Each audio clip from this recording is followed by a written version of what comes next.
From Washington, I'm Christopher Cruz. All United Nations Security Council members agreed Thursday to deploy foreign troops to Mali. The measure aims to bring peace, protect human rights, and remove the threat of terrorism from the country. At the same time, the UN is demanding the country work toward political stability and elections. Mali's foreign minister called the decision historic and said it will help return power to Mali's official government. The council did not say when the troops would be deployed or how many of them would be deployed. The troops will try to reunite the country after groups linked to al-Qaeda took control of the north in April. The United Nations Refugee Agency says up to 55 people died when a boat sank off the coast of Somalia on Tuesday.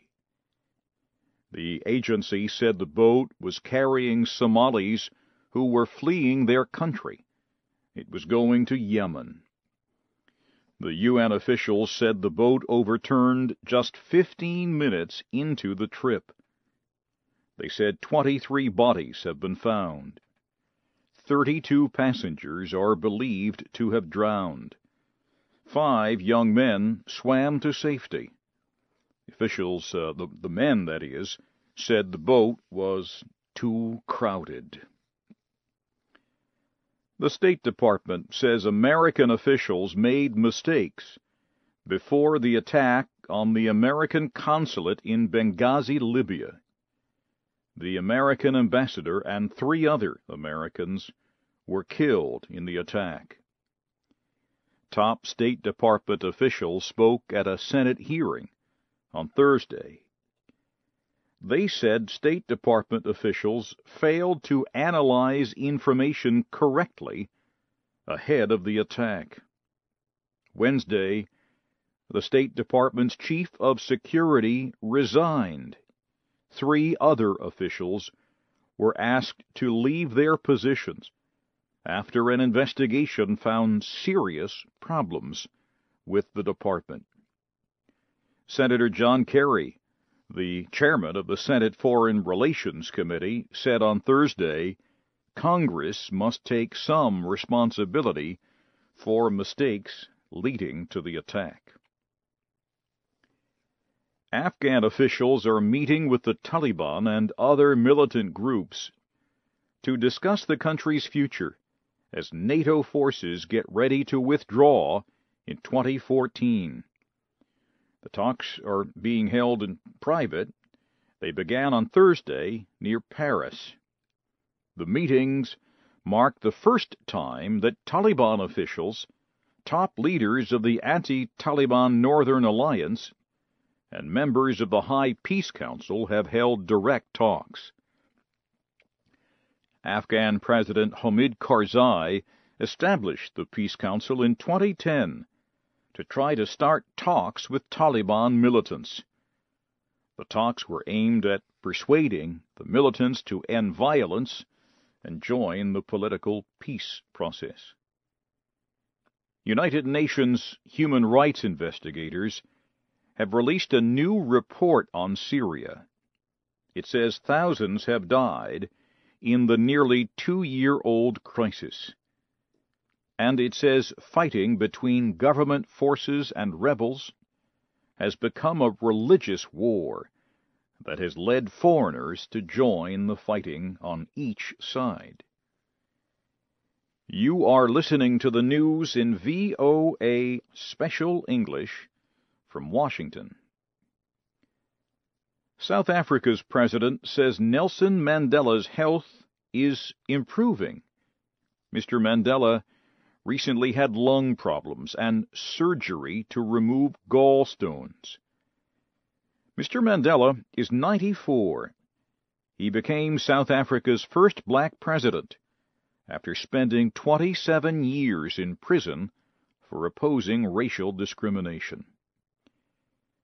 President Jacob Zuma spoke at a conference of the ruling African National Congress on Thursday.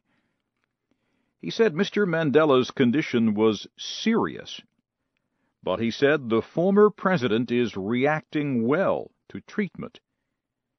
Mr. Zuma called him a fighter who has met all of his challenges with courage and calm. More funerals and memorial services were held Thursday for victims of the school shooting in the American community of Newtown, Connecticut. The latest victims to be buried were as young as 6 years old. They were among the 26 students and adults who died last Friday when a gunman opened fire at the school. The gunman died after shooting himself in the head.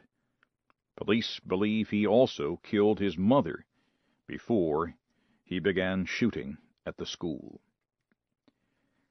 American government agency chiefs have joined to find solutions to gun violence. Vice President Joe Biden is leading the group. It was created in answer to the school killings in the state of Connecticut last week. The group held its first meeting in Washington on Thursday. It included the country's top law, education, and health officials. President Obama has said he will act quickly on the group's ideas for how to stop mass killings by gunmen using military-style weapons. The American Constitution permits citizens to have guns. The American economy improved a little faster over the summer than the government expected, but it may be slowing down. The government said Thursday that the economy grew just over 3% from July to September. That was twice as fast as it had grown in the spring. Officials say stronger spending on health care and more exports led to the faster summer growth. But analysts say the economy may have slowed down in autumn. They say it may have suffered from a large storm that hit the East Coast in October, and it also struggled because of uncertainty about government, tax, and spending issues. The American economy is the largest in the world. And finally, at this hour, South Korea's President-elect Park Geun-hye promised Thursday to make national security a top concern. She also warned about the dangers of North Korea. In her first major speech since being elected, Ms. Park said North Korea's recent rocket launch is an example of the threat facing South Korea. But she also said she would begin a new period in the Korean peninsula of strong security and diplomacy based on trust.